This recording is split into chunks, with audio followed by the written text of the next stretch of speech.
Welcome into the latest episode of the Five on the Floor podcast on the Five Reasons Sports Network. I'm Ethan Skolnick, joined again today by Alf Sidney. You can find him at Alf954. I'm at Ethan J. Skolnick. I want to tell you about the two great sponsors of this particular episode. First, Magic City Casino. Why are we telling you about this week? Because they've got a big opening coming up this weekend on the 19th. It's called The High, J-A-I for Highline, not H-I-G-H. The High is putting a brand new spin on a classic Miami experience featuring unbeatable drink specials, a live DJ, indoor lawn game area, live highlight, which is a lot of fun if you've never actually watched it, and so much more. The High is going to be Miami's newest hotspot on Friday and Saturday nights. Mark your calendars to live the high life.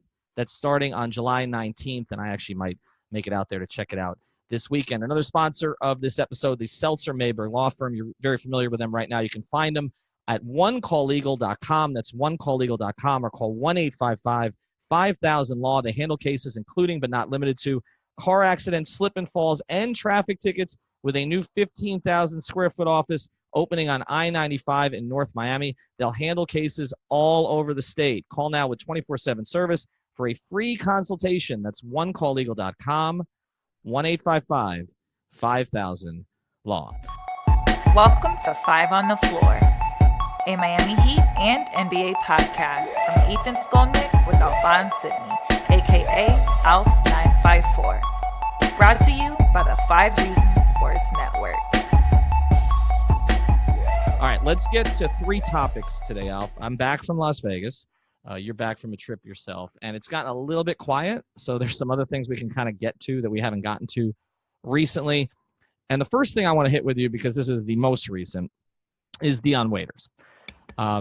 I accidentally traded him in a fivereasonsports.com story. I'm not sure why I did that. The day the white side was traded for some reason, I was talking to someone about Dion. I was like, oh, they traded Dion and Hassan. I'm like, wait a second, the numbers don't match on that.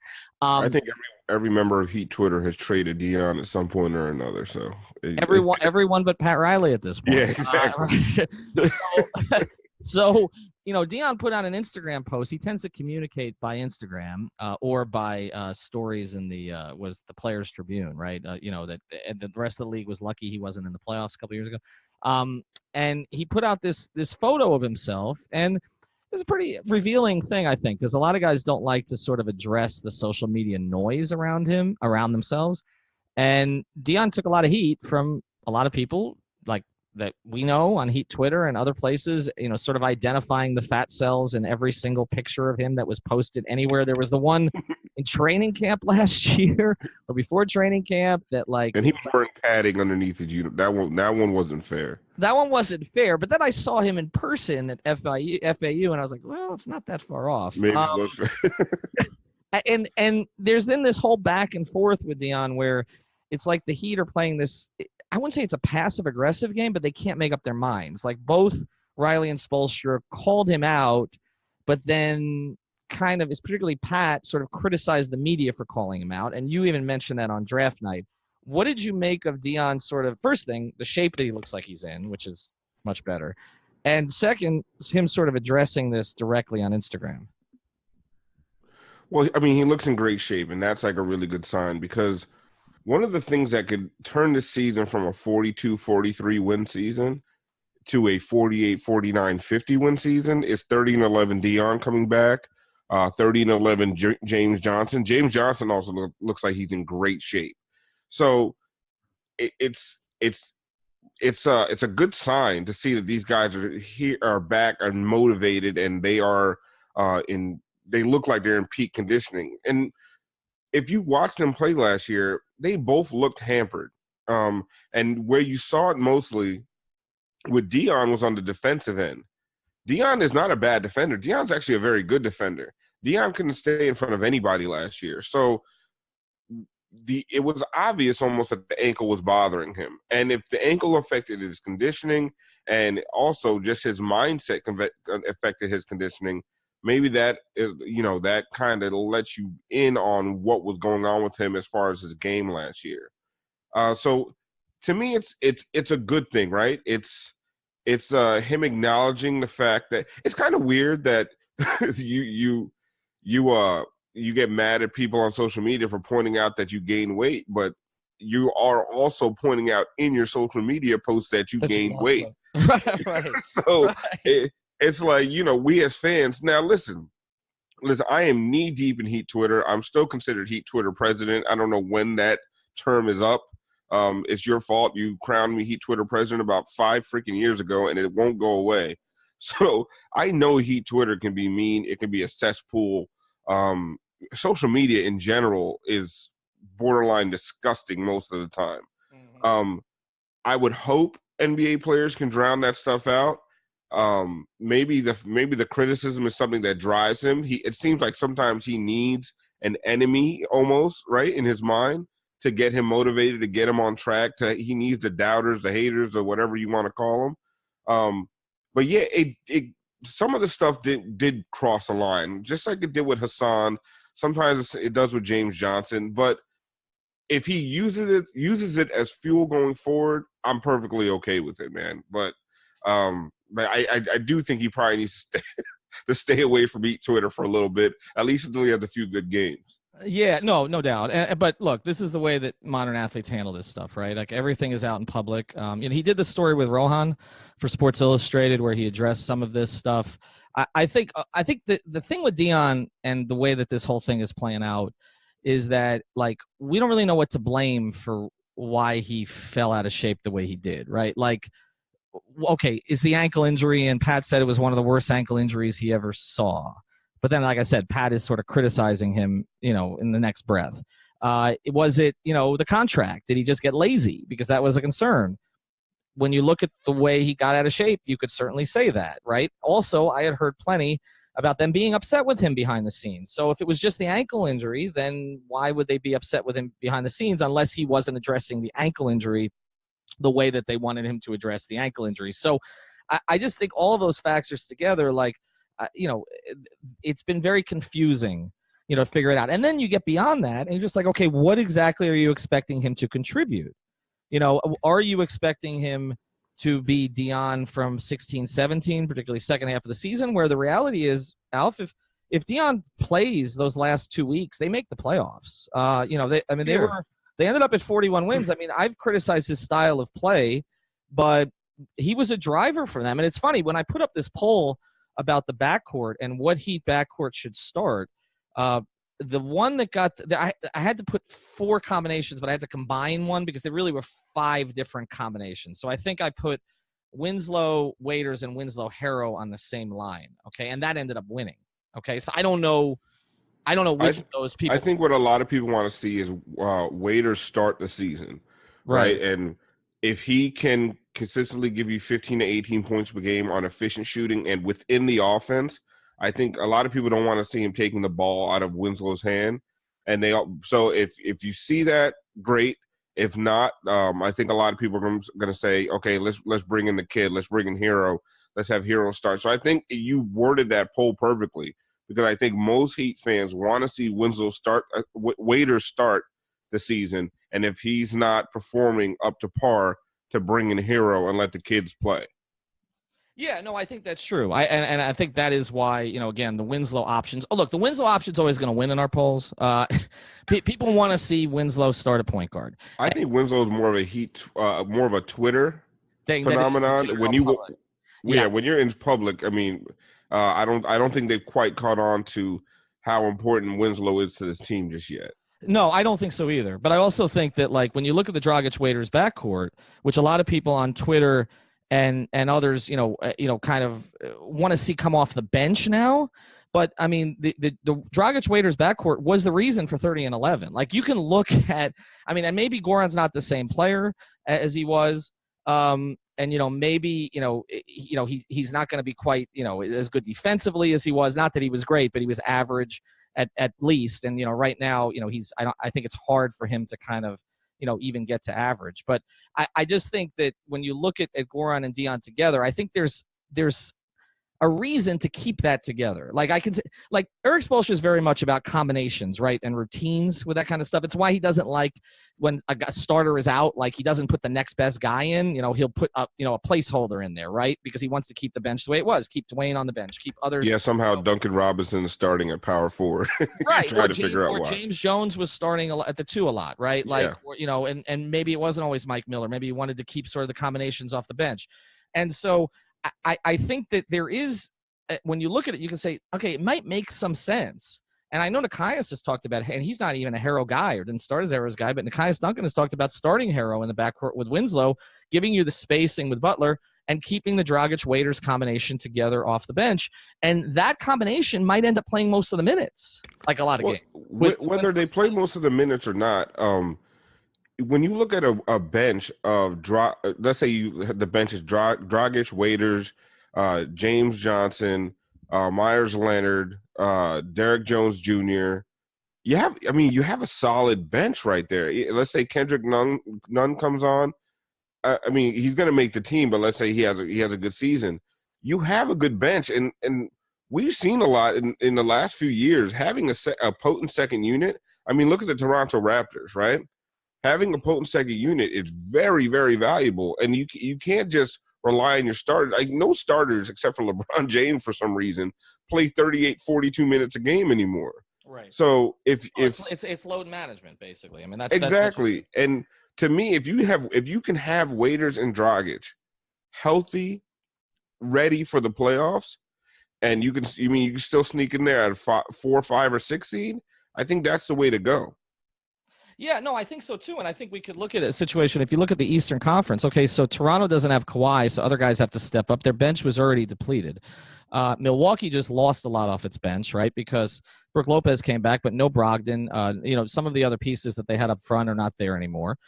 Indiana, you have to see how healthy Oladipo is to see who sort of slides into primary roles. But they gained good players like Brogdon, but they lost good players like Bogdanovich. So I don't even know if they're as deep as last year, maybe about the same. And so you can look at the Heat in the Eastern Conference. Okay, so Philadelphia's starting lineup looks great. I kind of like their bench. I don't love it. And Boston, they don't even have a playable big in the starting lineup, in my view. Like not somebody you could play down the stretch of playoff games if Cantor's the guy you're going with. So when I look at it, I say, okay, if you were bringing Dragic and Waiters off the bench and Waiters was playing at a high level, there will be a lot of nights that you're getting 17 out of Dragic and 19 to 21 out of Waiters. And that's the reason that you win a game 92-87, right? So I think you can make a case for that. Now, is Dion going to be happy with that? I'm not sure. I think it's easier to sell that if he's doing it with Goran, maybe. There was under his Instagram post, somebody put 6th man of the year, and he replied negatively towards that. Yeah, right. See, that's he's not, and that's one of those things about that. Listen, I understand the competitiveness, but I look at this team, and there's a lot of guys who want the ball in their hands. Mm-hmm. That don't necessarily deserve the ball in their hands, right? And that always just worries me. I just think if that's going to be an issue, it's gonna, especially because you're sitting here with a true top dog now, right? The last year and a half, Dwayne was a top dog, and Dwayne, as great as Dwayne was, One Last Dance was great. Dwayne, was diminished. I think he'll admit that. But the fact that, now that Jimmy Butler's here, the pecking order really, really needs to be well defined, because it could, especially with what we've seen from Jimmy in locker rooms, it could create an issue. Yeah, that relationship's going to be interesting to track. People were talking about what would the Westbrook relationship look like. Well, Dion is basically Westbrook with less high-end ability, right? So, and so that's something to monitor. Waiters and Irving didn't get along very well in Cleveland. The Waiters-Dragic thing worked because Goran is no ego, and so but they had this kind of weird chemistry that no one could really explain. It hasn't really been recaptured, but part of the problem has been when one's been in, the other's been out, right? So, we talk a lot about Dion being out last year and James Johnson missed time. Goran missed a lot of time last year. I'm wondering also, when you look at Goran, if the time missed will help him this season, because there have been some off seasons that he's played a lot of ball, right? And every off season with Goran, I feel like he changes what it is he says was going to work for him. Like sometimes he says, I need a rest, but doesn't get a rest. And then sometimes, I need to play more. And so I've wondered a little bit, even though he didn't start a lot early in his career, whether or not, some of this international stuff and some of the other things, I mean, he's not a big guy and he plays hard and he's on the floor a lot and he loses teeth and all the rest of this. And whether or not Goran was going to start to break down to a certain degree and maybe missing the 30 games last year will be helpful in some way this year, and maybe getting back with Dion will be helpful. I would like to see them start Winslow and Harrow in the backcourt. I would like to see them go. You want to do that game one? Yeah, why not? Throw them out there. I mean, look, to me, the early part of the regular season is for some experimentation. I think you look at, a lot of times Spo hasn't gotten his, last year, it was too long. It took like 70 games to get to the right rotation, and then guys got hurt. But I think if you could get to that early and try it, and you're setting in stone that Goran and Dion, that they're going to embrace this role. And I'm going to finish on this topic with this. I don't understand how Dion or Goran can really react negatively to this when they just watch the greatest player in franchise history do it. Like that to me is the thing. Like I understand Dion is 10 years younger than Dwayne was, but he's also not Dwayne. And he's not Dwayne in this market. And if they feel like getting him 28 minutes off the bench is the right way to go as he continues to condition himself and get himself back in the kind of rhythm that he needs to get into and play with the guy that he's comfortable with, then I think that's what they should do. So that would be the way that I would go with it. I struggle with that because I think Harrow, I don't know if I'm saying his name right at all. If it's Harrow or Hero. Every time I do it different. So. Hero sounds better. I just don't know if the speed of the game, because that speed cannot be replicated in summer league or in preseason, right? It's going to be completely different when the regular season comes along. I think letting his feet get wet for the first 20, 25 games, coming off the bench, playing against second unit guys is the better way to go, in my opinion. And I also think I think Waiters at this point, if he's put in the work in the offseason and he comes in and has a great training camp, he's almost earned the benefit of the doubt to say, hey, we're going to put you out there in the starting lineup, see what you can do. If there is an issue, then, then put him on the bench. I don't think at this point, because it's also that starting is important to Dion. And these things, we talk about them in the abstract. These are human beings, as Dion has so blatantly pointed out that these things affect him. He wants to be a starter. I would say give it to him, show him, prove it. If you can't, then Hero comes in. Especially Hero also needs to prove that he can play the NBA game. But so in my opinion, you evaluate it for 20 to 25 games before you bring in Hero as a starter. See, I think that's going to be harder to do it that way. Once Dion's in the starting lineup, if you yank him, I don't. Yeah, but if he's playing terribly, But I don't know if he's. Well, look, I just. You think he'll play good enough that you can't to the detriment of the team? I think he'll have moments. To me, training camp. Look, they need to have a real training camp this year. They didn't have a real training camp last year. I don't know if they're going to FAU or the Bahamas. I don't think that's been determined yet. They can go to the Bahamas this year because you just can't go 2 straight years. So they're allowed to go this season, and they don't really love going to FAU. I know some of the players don't, and all the rest of it, even though they're staying at the nice hotel in Boca, they like to get away and all that. So we'll see how that works. But they didn't have a real training camp last year, Alf. Like they never got to anything that they needed to do for the season. They had James Johnson was out. Josh got hurt during it, right? Plus they kind of were I think they were yanking Josh in and out because there was a chance he was going to get traded. They had 14 rotation players they had to figure out who they were going to play. Like this year, it's very important, I think, that they go to training camp with a real plan. Like, okay, once this trade stuff is settled, and if they're not getting Bradley Beal or not getting Chris Paul, there's no other move, and they know what the roster is. Like Spoelstra and the staff, he doesn't have Juwan this year either, so it's a little bit of a different makeup to the staff. They need to figure out, like, okay, this is the group we're coming into the season with. And so I don't know why you would say, okay, he's not a quarterback. I mean, he's not Donovan McNabb. We're going to hold him out and play Doug Peterson. Like, if Tyler Harrow is the guy who's going to give you floor spacing, throw them out on the floor at the beginning and get these guys used to it. Get Waiters and Dragic in a rhythm of coming off the bench together and go into the season with something. Like I said, it is a time for experimentation, but it's also they had, in my view, a terrible training camp last year. And I don't think it was their fault, but there was just no rhyme or reason to it. Every night we watched a preseason game and it was like, okay, what's this combination? Who's out there with who? Like, let's get to something more consistent. You know who the lead dog is now. It's going to be Jimmy. All right, you know who the starting center is right now. It's going to be Bam. We think we know, as long as he's here, who the starting four is probably going to be. It's going to be Kelly. I guess DJJ may be in there somewhere. Maybe it's James Johnson. But it's going to be one of those three guys. In the backcourt, Winslow's going to start somewhere. We think he's probably going to start at point. What do you think of a Winslow-Dragic combination starting? Would you stay away from that entirely? I mean, I wouldn't. I think by the end of last year, they learned to play a little bit together.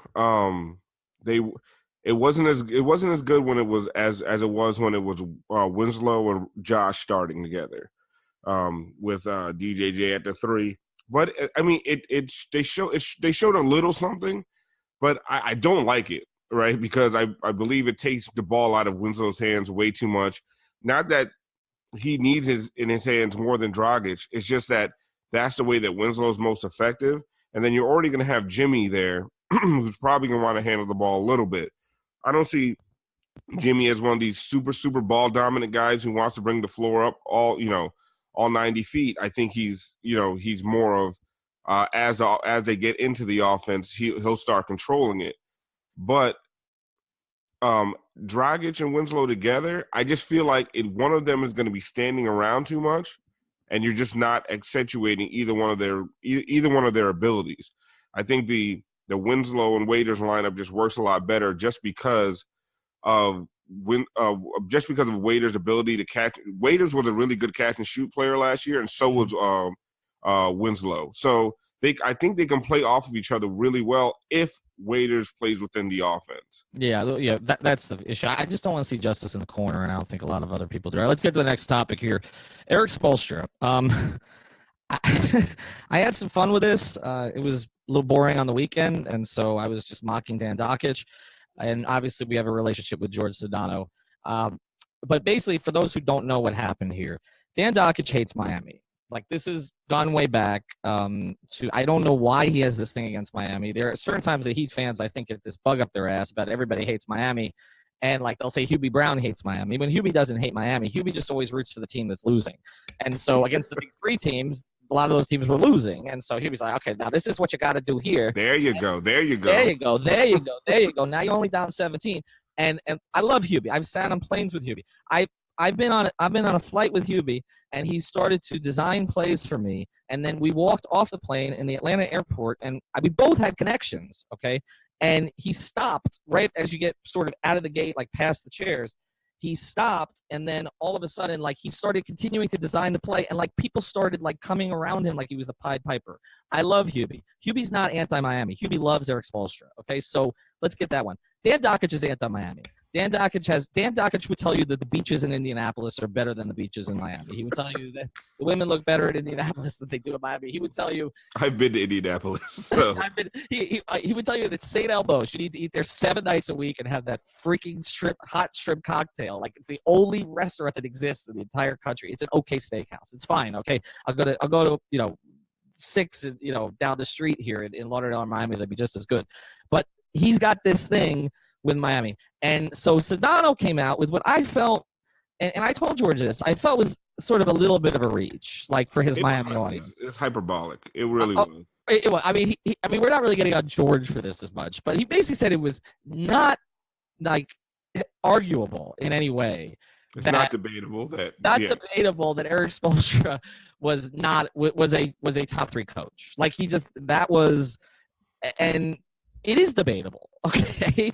It is debatable. But where Dakich went with it was ridiculous because he called him just a guy and used he's not a top 10 coach and he's just a guy. So they both went to 2 extremes. Yeah, okay. And we're going to give George more love because he's a Miami guy and he's a friend of the network, and Dakich is a clown. But look, you can't – the Brad Stevens thing, like, which is where Dakich went, okay? He's not Brad Stevens. He's not Nate McMillan. I'm going to put Nate to the side. Nate had a great year last year, A great year last year and a great year the year before. And he's also had some not so great years in Seattle and Portland that people forget about now. And he was also considered not to be a great hire when Indiana made the hire and replaced Vogel with him. But let's put Nate McMillan to the side.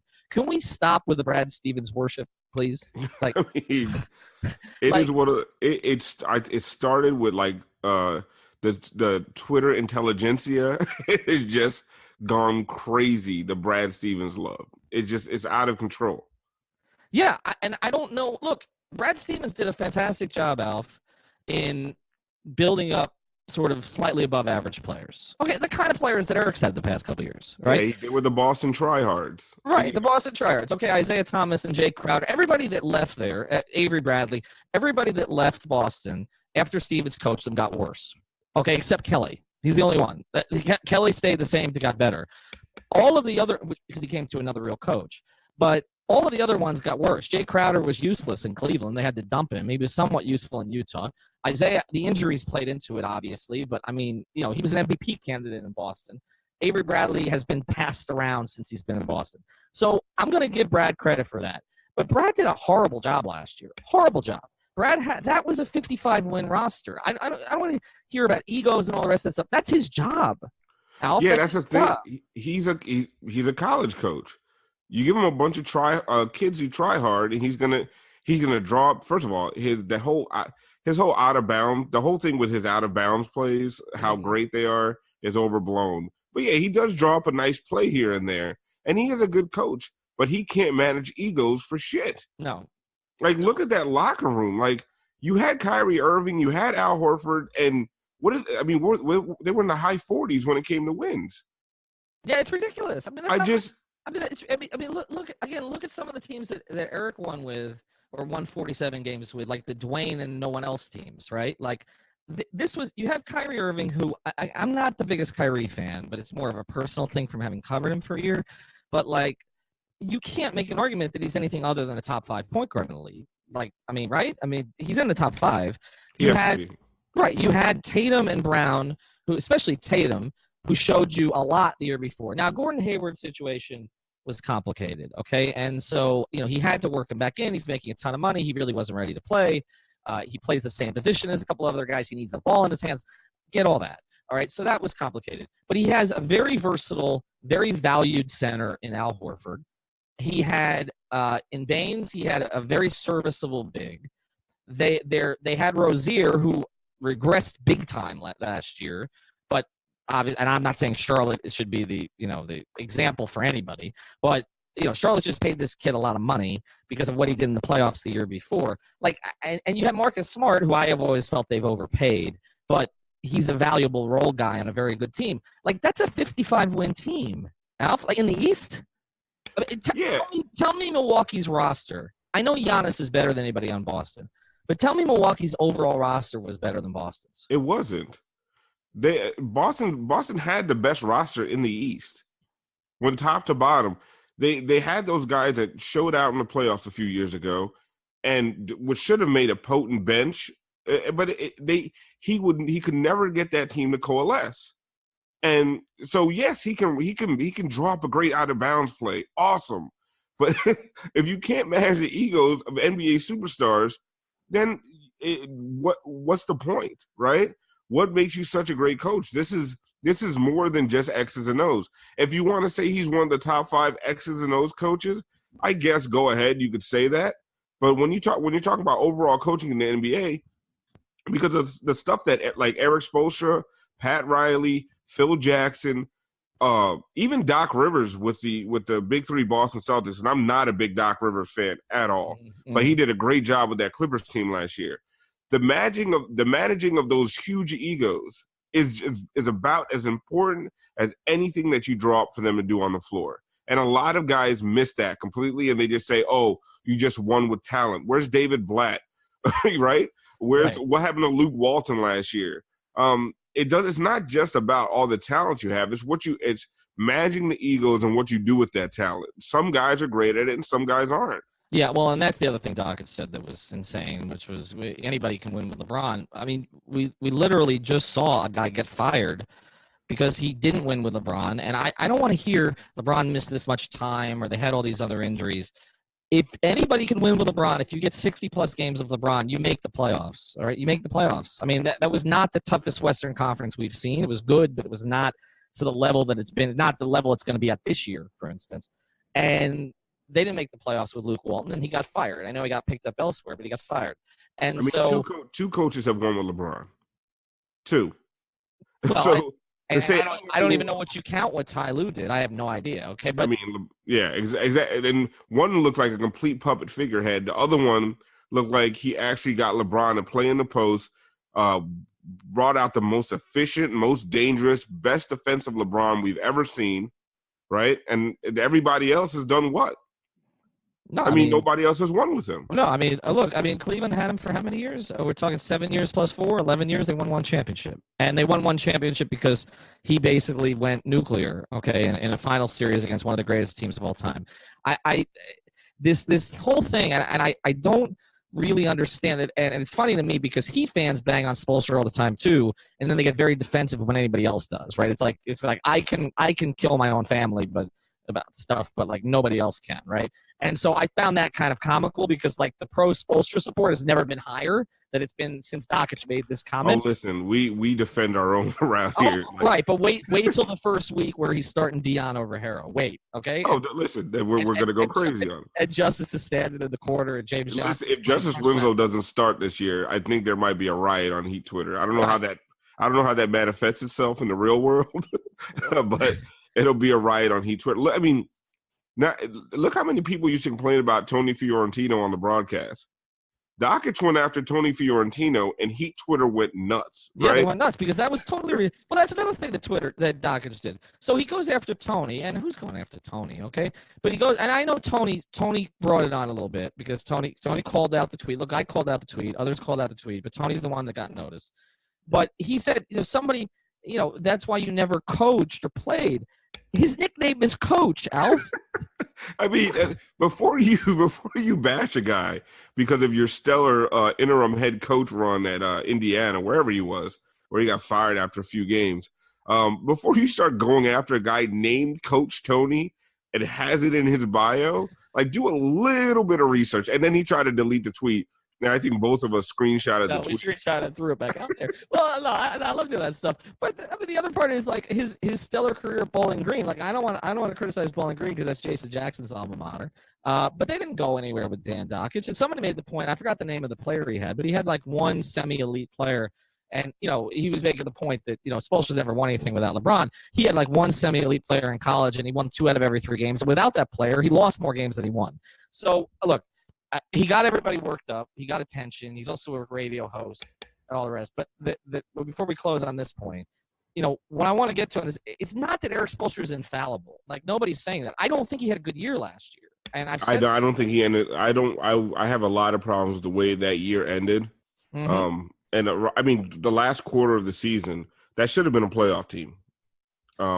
There's really no reason why that wasn't a playoff team. Well, they'll blame the injuries. I blame, what I blame for it? Well, when Detroit, here's my thing. When Detroit was a playoff team, then yes, it should have been a playoff team. When Orlando was a playoff team, yes, it should have been a playoff team. When you lose to Atlanta as many times as you lost to Atlanta, when you lost to Charlotte as many times as you lost to Charlotte, like that kind of stuff can't happen, okay? But I think it was more product of the dysfunction, and I don't think it's intentional dysfunction. But I think it's a product of the roster being effed up, okay? And sort of the different pages that different people were on, where there were certain people you had to play, and there's certain people you should have been playing. I think Erik probably would have wanted to play more, and I think they got caught up in that a little bit. But he did not have a great year last year. But I don't think they underperformed significantly. I think, like we say Brad Stevens underperformed last year, like he clearly underperformed, like by 8 to 10 wins at least, okay? But when you look at Erik Spoelstra's career, I don't see an underperformance year like that really stands out. Like, okay, the first 2 years he didn't underperform. That team made the playoffs with just Dwayne Wade. The big 3 years, you could say they underperformed by not winning the title the first year, and the expectations were ridiculous, but they made the finals. Like, okay, and they made the finals, and then LeBron effed up, okay, more so than Spoelstra did. So the middle 2 years, the big 3, obviously they didn't underperform. The 4th year, they got tired. Did they underperform? I mean, Dwayne wasn't healthy. So I don't know about that one. The only one I could point to, perhaps, Alf, that they underperformed. The air conditioning underperformed. That's the air conditioning, intentionally. The only one I think that maybe you could say they underperformed clearly was 14-15. But then when you look back at that roster, he had Justin Hamilton because he had no choice. Michael Beasley, Justin Hamilton, and Henry Walker. No, there's no 14-15 was a shit show. I mean, I don't blame him for 14-15. So is this past year the only one he's underperformed? Because the 41-41 year when he had the 30-11 and the 11-30, he overperformed that year. He overperformed, right? To the chagrin of many a Heat fan. You know which year I think he was underperforming was the 15-16 team at the break with Bosch was underperforming. Okay, they were like 4 games over 500. They were supposed to be better than that, but they outperformed in the second half without Bosch, with Deng at the 4. And he's always been a second half coach. Yeah. I mean, the Heat surge in the second half. It's his. I think it's like March and April. His record is great. That's what was disappointing about last year, where they actually, they took a downward turn at the last half of the year. And yeah, we can keep talking. We can talk about injuries, but I just don't think there was anything significant enough for you to miss out. Like you said, Orlando, Detroit. It just didn't make a lot of sense. But listen, at the end of the day, the way it turned out was fine, because I don't know if I wanted to see a first-round exit for Dwayne Wade. I really don't. The way Dwayne's career ended was absolutely perfect. So I know that doesn't go into into the coaching aspect of it, but I felt like, we all walked away from last season satisfied, but now I think Heat fans really, really want to see more. Yeah, and I think you will get more. So let's tease this. We're going to devote an entire future episode to this. But let's say right now that nothing else happens. No Chris Paul, no Bradley Beal, that this is the group they're going to take into the season. Okay? Where do you have it right now? I said on Twitter that I would consider the season a failure or a disappointment if they win anything less than 45 games. And most people agree with me, which I was surprised by. But I just think when you look at the team last year and how well they played when Bam and Kelly played together, when you played the kids, that should provide a blueprint for this year. And now you're taking away Dwayne Wade, who was great for them last year, but as we said before, he was diminished, and you're replacing him with Jimmy Butler. Mm-hmm. If that's the case, you should be able to get to between 45 and 48 wins. Yeah, Anywhere from a 4 to a 6 seed. Yeah, I think that's their window right now too, and I think it may be higher. And the reason I think it may be higher is because they have experience doing this, where they shape a team around a star. It's much more comfortable for them than it is kind of trying to build up with a bunch of B-plus players like they've been doing the last 3 years. Like, everything needs to fall in line. And I think now there's the biggest word I'm using for this Heat team this year is there's clarity. There's clarity at who the star is. There's clarity at who the starting center is. There's a little more clarity about what Justice's role is going to be. We'll see if that actually plays out. There's more clarity about what you can get from Derrick Jones Jr. There's more clarity about how many minutes Kelly Olynyk's going to get. Like, there's a clarity. Last year, there was no clarity. And, again, there's no bigger Dwayne Wade supporter on the planet than me. But he was a flat player last year, okay? He was a flat player. Like, in terms of, like, the metrics, he was flat to slightly below, okay? So you're adding Jimmy Butler. And I really recommend, I've been putting out this series, I should have called it, Bucket's Backstories, but I called it the Jimmy Chronicle. But I may change that for the rest of them. But I did 2 episodes already. One with John Krasinski, we covered the Minnesota years, and one with Casey Johnson, who's the best, and we covered the Chicago years. And I've got Sean Highkin coming up on the Chicago years too, and probably Vinny Goodwill. And I'm going to get somebody from Philadelphia also as we continue to do this. But the one thing that really struck me when I was talking to Krasinski in Minnesota, and he is the authority on the Timberwolves, and he basically said to me, he said, people don't realize how good Jimmy is. He said, I think that's gotten obscured in him getting traded, in sort of the issues he's had with teammates and all that. But when Jimmy Butler is right, he's a top 12 player in the league. And that in terms of what he can do on both ends of the court. And I think Heat fans he's not LeBron James in his prime. We're never going to see that again here. Okay. He's not Dwayne Wade in 2008. We're not going to see that again ever here. Okay. But he's a damn good player on both ends, and he's going to make other people better. And I think we may be sort of undershooting a little bit here. I know you said 45-48. I think they could be 47-51. I really do. I know you that's think not it's going to be a 50-win team? I think there's a chance of it. I think if some things break right, if Bam becomes what I think Bam is going to become, if Justice settles into a role, if they get something significant, if they don't trade Waiters and Dragic and they develop into a bench backcourt. I mean, again, all these things, I'm putting all these things into categories because you can put them into categories. Instead of last year, we have 6'2" guards. One of them is making $19 million. I mean, we have no forwards on the roster. Like, this is the first time the depth chart has made sense in a while, right? It's just been a crapshoot. And to me, I agree. I see where you're coming from. My thing is, a lot of this hinges on Waiters, being 30-11 Waiters, accepting the role that he's given, and James Johnson. Those two guys are my biggest X factors.